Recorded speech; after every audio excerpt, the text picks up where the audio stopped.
Asenso Pilipino.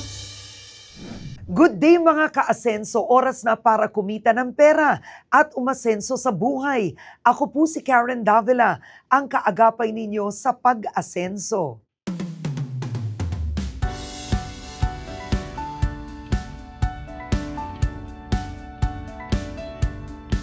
Ito ang DTI Asenso Pilipino, ang kaagapay sa pag-asenso ng Pinoy MSMEs. Asenso Pilipino.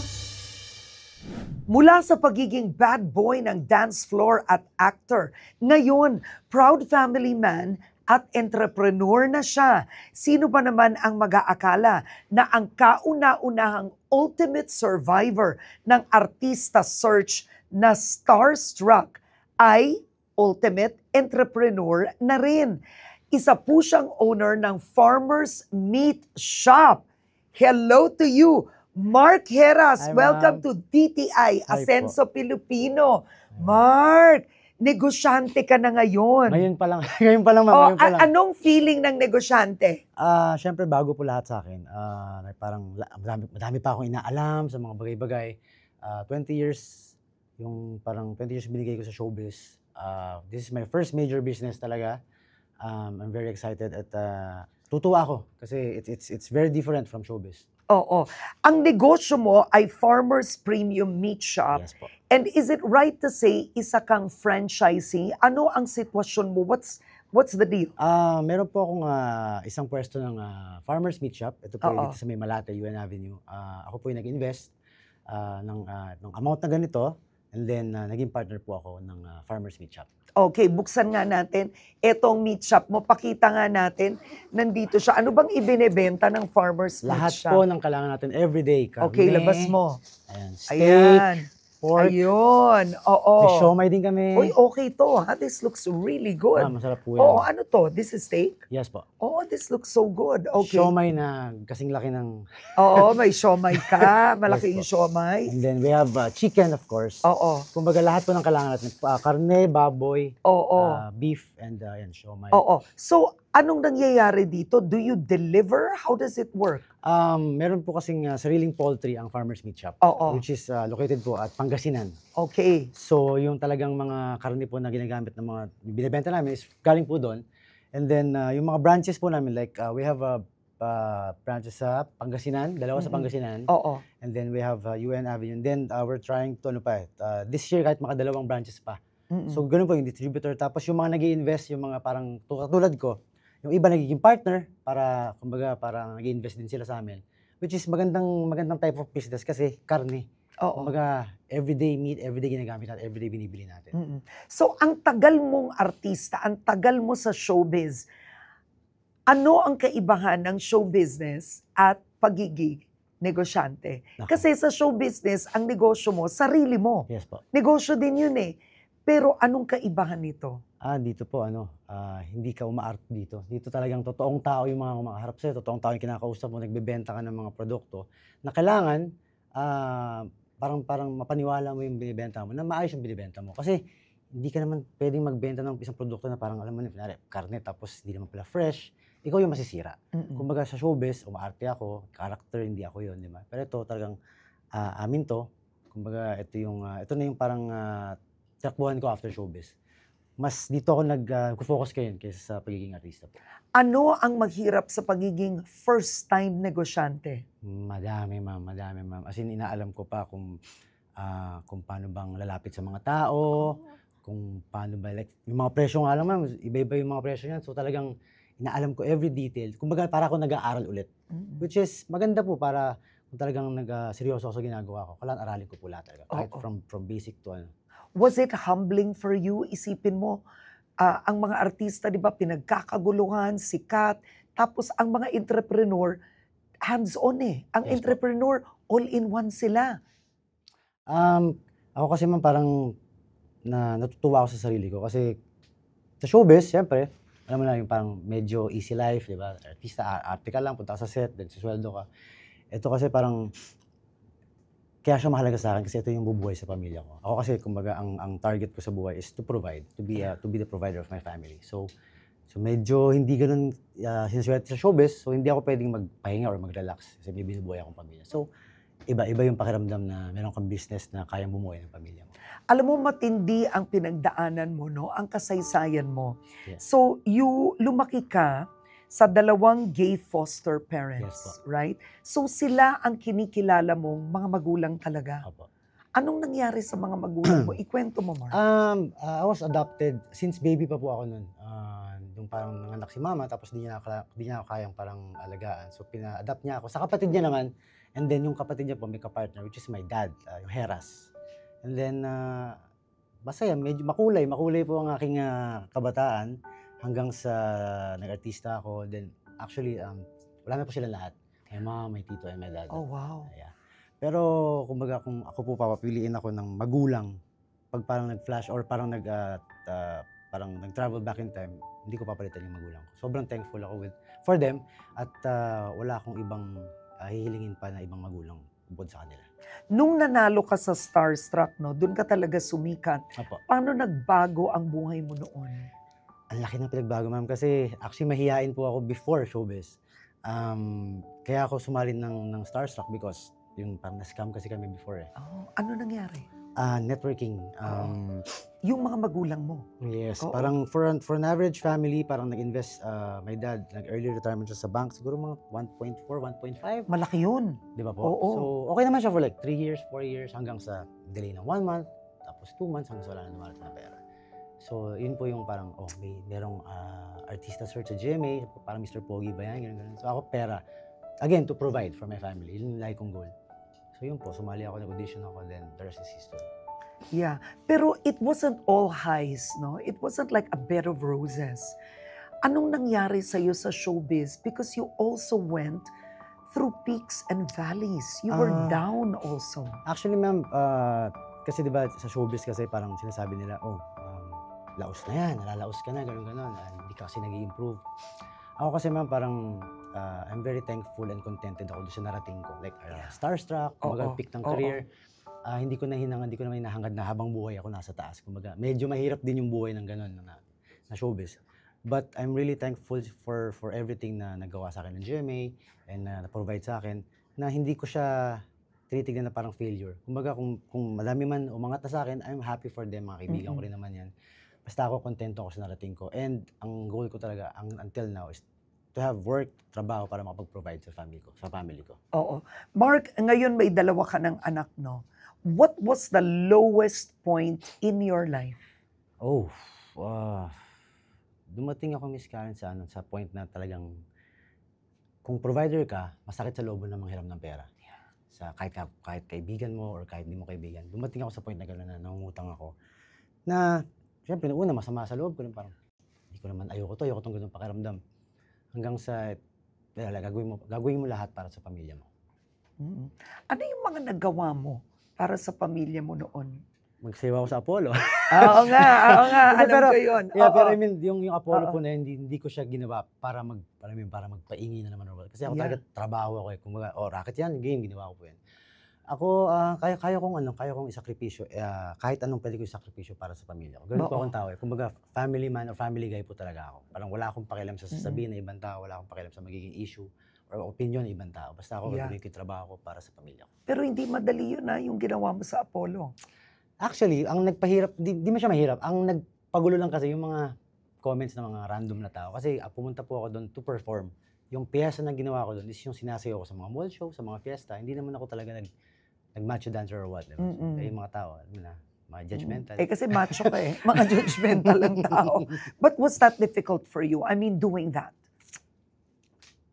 You needed the money. Honestly, hindi naman din po nahirapan. Kasi, ma'am, ako po ever since, ako yung tao na medyo wala akong pake. Kumbaga, as long as wala akong tinatapakan na tao, as long as nagkatrabaho ako at nakapag-provide ako sa pamilya ko, hindi ako mahirapan, hindi ako mahiya. Kahit sabihin nila, kaya nagsayaw yan kasi wala nang career sa gym. Ako, bahala ko yun. Sabihin, basta ako, may TF ako doon, nagtrabaho ako. Nagawa ko yun, at least, thankful ako. Oo. Pero Mark, clearly, hindi yun ang isang bagay na ginusto mong ulit-ulitin. Di ba? Yes, yes. Oo. Actually, naggagawa ko siya, mga thrice lang. Oo. Tatlo pa pala. Oo. Hindi, pero parang kumbaga, Pero hindi siya regular. Hindi mo siya piniling career, Yes, hindi di naman po, ba? hindi naman po talaga. Oo. Nagkataon talaga na dancer ako, so nagamit ko yung club to dance, to perform. Oo. Okay. And from there, negosyo ka agad? Tumalun ka kagad sa negosyo? Hindi naman po. From there, syempre, dahil nga maraming judgmental na tao, umingay na naman yung pangalan ko sa mga kliyente, then kinukuha nila ako sa mga racket. Then doon ko nagkakilala ni Boss Norman sa parang isang beauty pageant sa Pangasinan. Then sabi niya, bro, pwede ka ba namin kunin as brand ambassador ng aming meat shop na bubuksan? So, sige po naman, trabaho yan eh. Then habang tumatagal po, parang every time na meron silang mga meetings, brainstorming, nandun ako, makikinig ako. Hindi ko naintindihan kasi parang exam parang math exam, sabi ko ganun. Then habang tumatagal, sabi ko parang magandang business to kasi, yun nga, meat shop, lahat tayo kumakain ng karne every day. Naging blessing pa. Yes, sobrang blessing po itong farmer's meat shop. Oo. Hindi, mula yung doon sa Apollo. Yeah, from the Apollo. Diba when you think about it, nagamit ninyo ng Panginoon para ma-open ang door for you to end up here. Yes. Right? Kasi ako talaga, Miss Karen, parang wala, ang talagang inaasahan ko lang ng parang pagkakitaan ko, showbiz lang talaga. Yeah. Wala akong, hindi ako nagtapos ng college, diba? So wala akong business na before. So talagang nung dumating yung Apollo din, ito na, nagbukas ng pinto. Parang, ito pa pala yung pupuntahan ng buhay ko. Alam mo, kung may isang bagay na dapat matutunan ang ating mga listeners ngayon, no, at ang viewers, hindi ka nakapagtapos ng pag-aaral pero sinwerte ka sa showbiz. Pero showbiz is not forever, Yes, opo right? Naman, opo naman. So talagang ang makakasalba ng buhay ng isang tao ay ang puhunan niya, ang angking puhunan, una ang sarili niya, right? Opo. Sarili mo, at ang kaalamang kumita ng pera o magnegosyo. Yes. Kumbaga, dapat marunong din kayo dumiskarte sa buhay na hindi habang buhay na aasa kayo sa ibang tao, hindi habang buhay na parang mag-aantay kayo ng swerte, di ba? Parang lahat tayo ganun eh. So, diskarte din sa buhay kasi hindi na tayo bata. Proud ka ba na ikaw ay negosyante? Kasi sinasabi ng ilan, naku, si Mark Heras nagbebenta ng karne. Alam mo naman ng iba, tama ka, daming judgmental, di ba? Naku, bahala po sila. Basta nagbebenta kami ng karne na talagang premium quality meats. Ayan, Oo. Farmer's Meat Shop. At masarap to, ma'am. At very, very talagang, pag nakita. Kwento mga, so ito, magkano yung ganito? Lalabas to how much? Ayan, manager, magkano to? Oo. 1, 2. Oh, 1, 2. Tsaka mas mura kami sa palengke. Tsaka konti. It's sa mga specialty stores. Yes. Specialty stores. Well, ang chicken is chicken, no? Per kilo ang chicken, no? Yeah, but at least ito, you can get it na as a package. Yes, ma'am. So, pwede bang ganun mag-order sa inyo? How do you do it? Meron po Kunyari, kasi yung mga hotlines din po kami, ma'am. Oo. Kung yung mga business na, tatawag ka through phone, lahat po kompleto naman po kami. And then may mga naka-assign po namin like sa online, may mga talagang naka-assign po for that, sa mga gusto mag-invest, sa mga gusto order. And then yung mga shops nga po namin is like sa Malate, and then we have dalawa po sa Pangasinan. Then we're trying to open ngayon pa, mga dalawa pa, no? Yan. Ayan, so Ano kinakalat ba po ang namin. pangarap mo bilang ama, bilang lalaki? Ako yung pangarap ko po bilang ama, bilang tao po, is syempre gusto ko maging maganda yung kabuhayan ng anak ko. Mga anak ko, and then syempre ng asawa ko, ayokong maka-experience sila ng konting hirap. Alam mo yun, kumbaga, sige, part yun ng like mga bata para hindi sila maging mga masyadong parang mapagmataas sa mga ibang tao. Pero experience in life, pero ako, ang pangarap ko for them is, alam mo yun, mabigyan ko sila ng maayos na buhay na hindi sila darating dun sa mga na-experience ko na medyo hindi maganda. Naging bad boy ka ba? Kasi Sa alam dance mo, floor. sa dance floor lang. Hindi kasi ikwento mo ito, ang dami mong tattoo. Ay! Pag nagtattoo ba, bad boy yun? O hindi yan, Ako hindi po, yan. nagpatato ako, it's because of my depression. Isa-isang namamatay yung magulang ko. My gosh, that's tough, Mark. Yeah, I know. Yeah. Sabi ko nga kung baka posible kung sa iba nangyari, baka. Kasi magkakasunod po like my lola, then my dad, then after 4 years, my mom, then after 6 months, my tito. Oh my gosh, how did you handle it? I don't know. How did you cope? How did you cope? Did you go through a dark phase? Well, may mga times po na yung trabaho ko na nadadamay. Minsan, may pictorial kayo, hindi ako pupunta.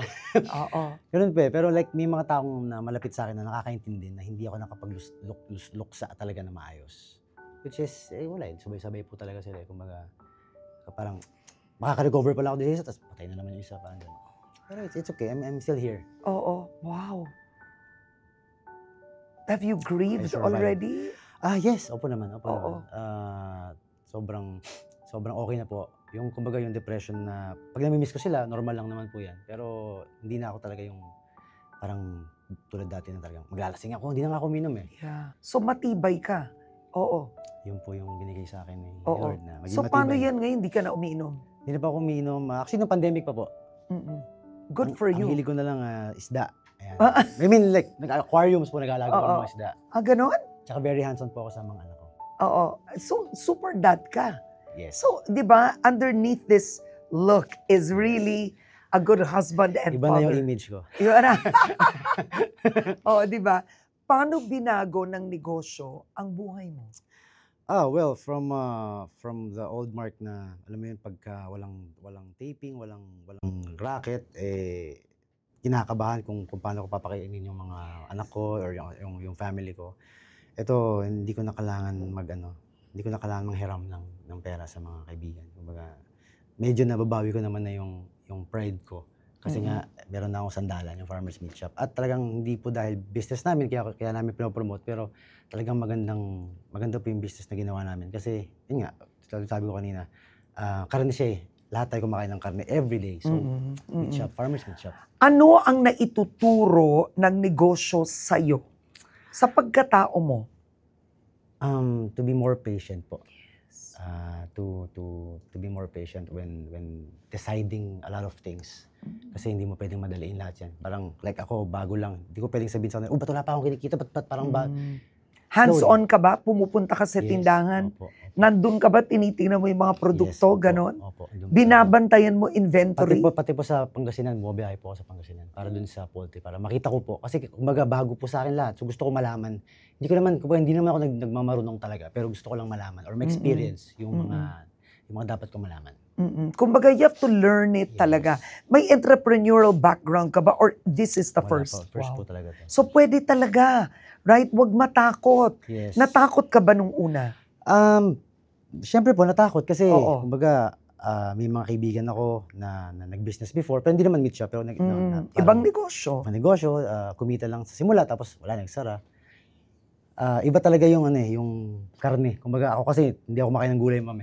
Talagang karne lang talaga ako. So, tama yan. Tsaka may mga ino-offer pa kami na different kinds of packages sa mga gusto mag-invest or gusto maging partner. So, okay po talaga.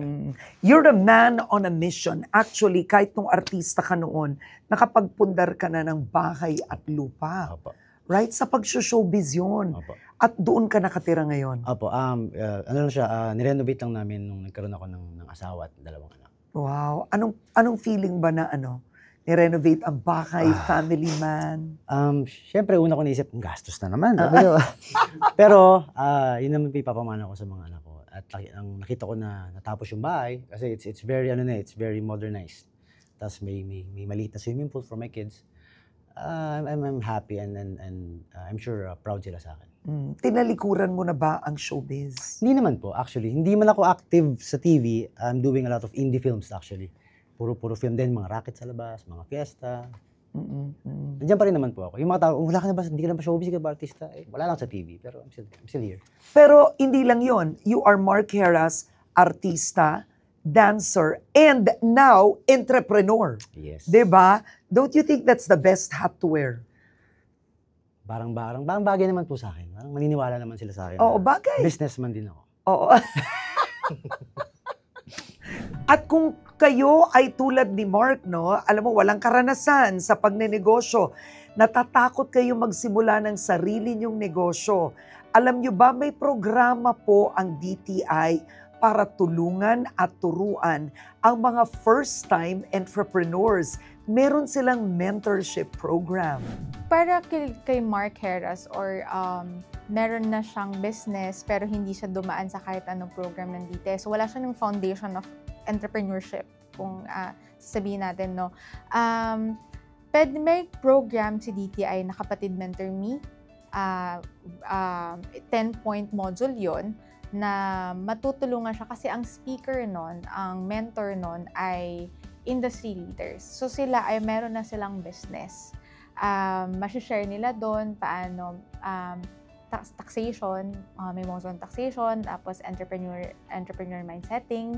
So, in all likelihood, yung questions niya, masasagot naman doon ni mentor. Aside sa mentoring, meron din kasi siyang coaching.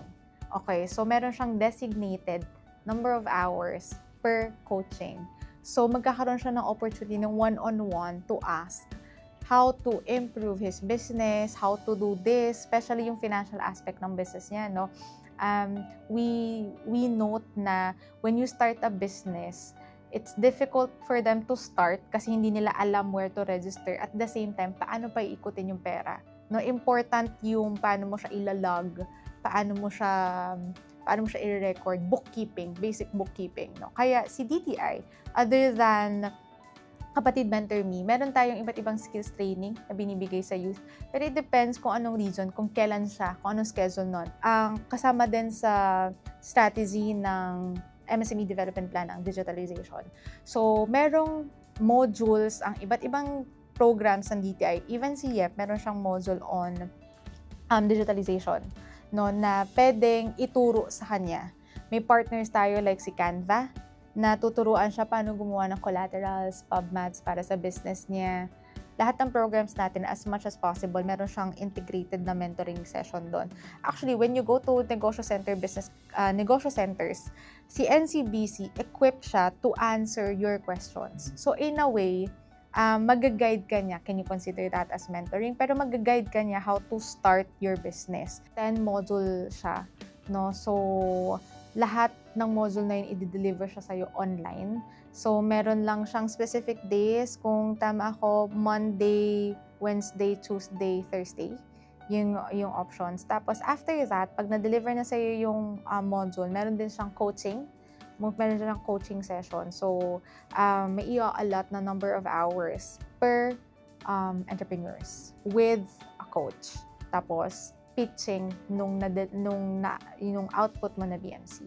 Ang DTI ay, ang gusto niya din kasing i-advocate na entrepreneurship isn't just a fallback plan. No, it's a career choice too. So parang si Mark na nanggaling siya sa pagiging artista, ngayon entrepreneur naman na siya, no. So hindi lagi siya na fallback plan lang siya na natanggal ako sa trabaho, magsisimula na lang ako ng business ko. Pwede mo rin naman sabihin na after ko ng college, gusto ko na mag-start kagad ng business, no?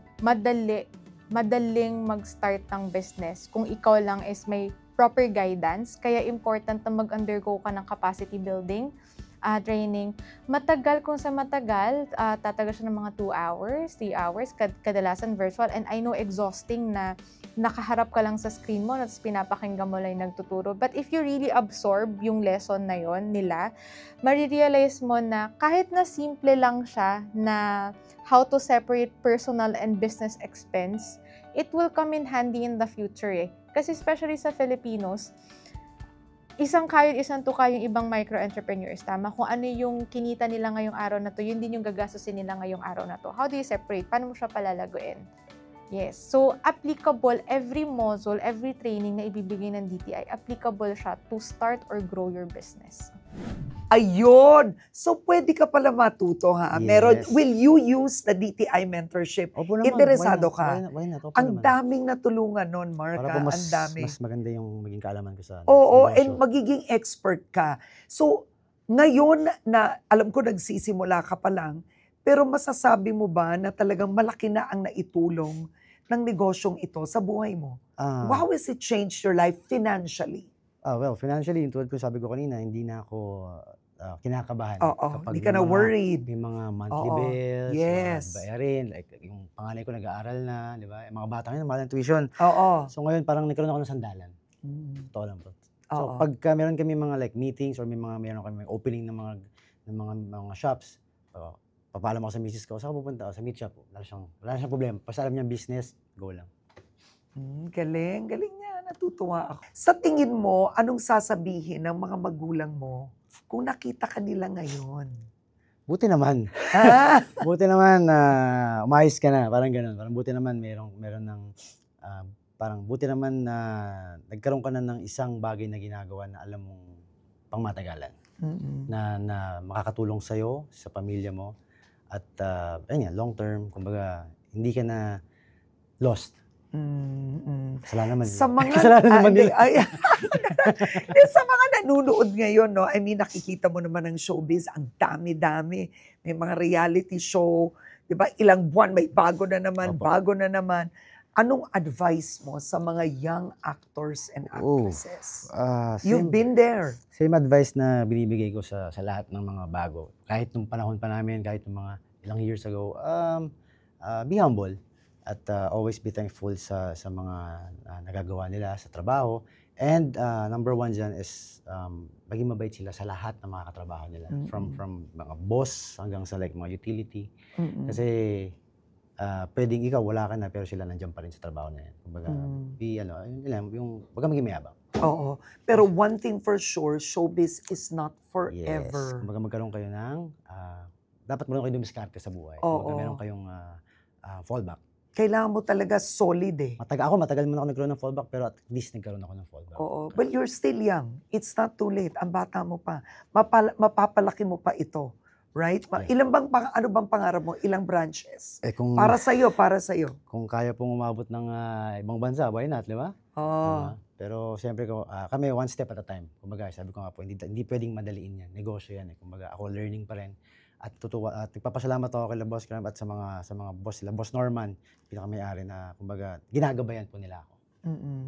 Alright. Well, good luck to you, Mark. Thank you, Good ma'am. luck. Salamat po. Good salamat luck po. to you. Okay. Ma'am, this is for you po. Oh my gosh, thank you. Thank you. Mag-steak night po kayo. Ayan. Steak night. At maraming salamat. Isipin nyo, ang idol nyo sa dance floor, idol na rin sa pagiging mabuting tatay at negosyante. So mga kaasenso, anumang pagsubok sa buhay, tandaan po ninyo, malalampasan nyo po yan. Basta't kasama ang ating pamilya.